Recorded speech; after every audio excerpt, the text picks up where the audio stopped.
Welcome back to the conversation. We are having a really good conversation and quite amusing conversation with award-winning singer Ruben Studdard. Listen, I want to talk about this transition from R&B to gospel to back and forth. It is a common thing that happens, but for different reasons for different artists. You grew up in the church. What was it for you?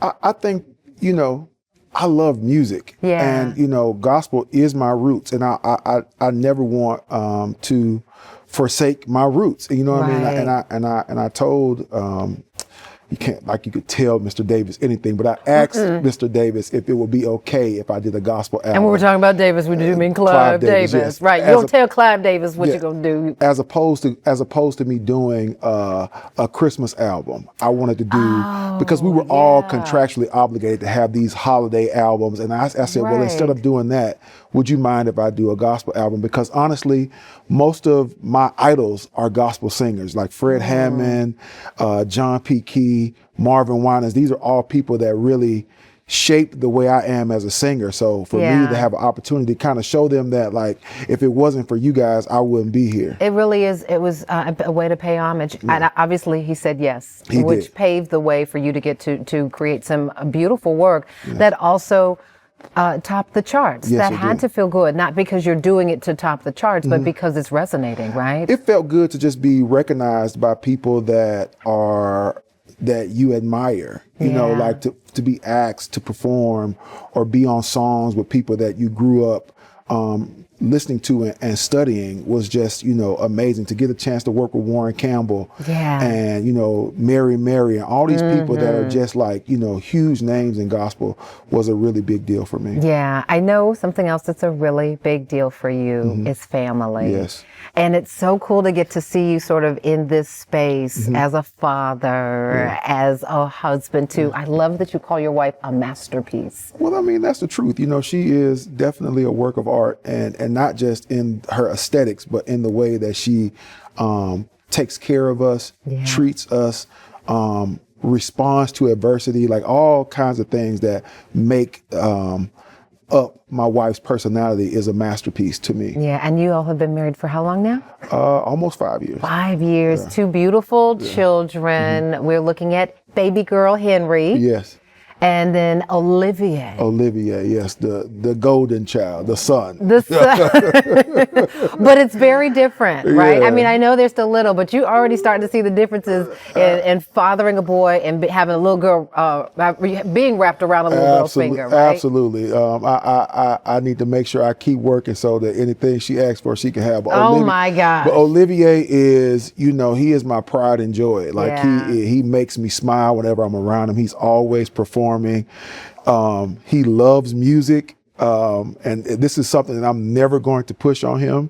Really? Why? I have to ask. Just because I want him to explore the things that he likes to do. But is he ever walking around the house? You catch him all the time. Like, he loves like instruments and singing and things. So like I told my wife, I'm going to let that grow naturally. I'm not going to like try to pressure him to sing a certain way, do anything. Like, if he wants to be in music, that's going to be his thing. It's obviously in his DNA, right? How much time do you get to spend with family when you are touring and promoting your music and doing interviews and just making sure people know who you are and what you're still doing? Family has always been one of the most important things for me, even before I had kids and before I had a new wife and all these things. It's the most important thing. Like my grandfather, who lived to be 101 years old, he made sure that we were always all around him. And, my grandmother my mom's mom always made sure that we had these great family guys. That's my granddad. Yes. Yeah. And so, 101. Yes. Yeah, man. So that's so beautiful. We just love, I was raised in a family environment, and I hope to continue that on with my own family. I can't imagine what it was like for your grandfather, with all the things in life that he saw and experienced and witnessed, to get to see his grandson soar the way you did. I think about that often because my granddad saw a lot. Yeah. Like, he lived through a lot of our country's unsavory history, and to see America embrace me in the way that they did, it had to be somewhat of a miracle to him. Like it had to seem like the impossible dream. Right. And I'm just so thankful that I had the opportunity to let him experience that, have my grandmother experience that, and everybody in my family that, was around that time when we were going through that process. And those Alabama roots are strong. Yes, they are. And I know it's got to be tricky because with all the work that you do, maybe you don't get to see your son and your daughter and your wife that often. I know Father's Day coming up. Yeah. You got some big plans. I know there's a birthday coming up. Yeah, I have no idea what they have planned for me, but I'm looking forward to it. I'm there for it, like whatever it is, even if it's just me sitting on the floor, like coloring or doing something creative with Olivia. Maybe a little breakfast in bed. You know what I'm saying?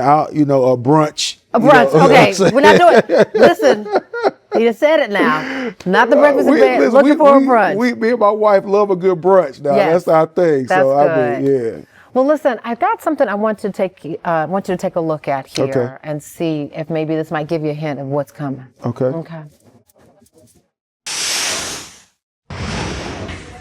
Hi, Ruben. We wanted to say happy Father's Day. Thank you so much for being an amazing father to our beautiful children. And we're forever grateful for everything that you do, all of the hard work, dedication, and love that you show us each and every day. We know that you do it for us, and we love you, and we cannot wait to celebrate with you. Happy Father's Day. You nailed it, sis. Thank you. Oh, man, that was amazing. When did they do that? Happy Father's Day. Don't you worry about when they did it. They did it, and we had it just in time for you to say Happy Father's Day. That was so cool. Good. Mission Man, accomplished. I wasn't going to get me the crown on camera. That's what you thought you was going to get, Portia. And it's not going to What you happen. talking about, Willis? I wasn't looking for the tears. I'm not going to cry. I mean, unless you have some Father's Day tears, because she is magnificent. Yes, she is. That was beautiful. Thank you, Kristen. Oh, yes. We wanted to make sure that you know that we celebrate the father in you. Thank you. Because we understand the toll that this industry can take on people. We've seen it, right? And to have this kind of staying power, it's just important, I think, as much as we pour into our mothers, that it's important to pour into our fathers as well. I really do appreciate that. That made my whole day. It really did. Boom, boom, boom. You did it, Kristen. You did it. Thank you, sis. All right. Wonderful conversation. But we weren't going to have him here and not have him singing something, right? After the break, Ruben takes the stage performing his new song titled After His Wife, Masterpiece.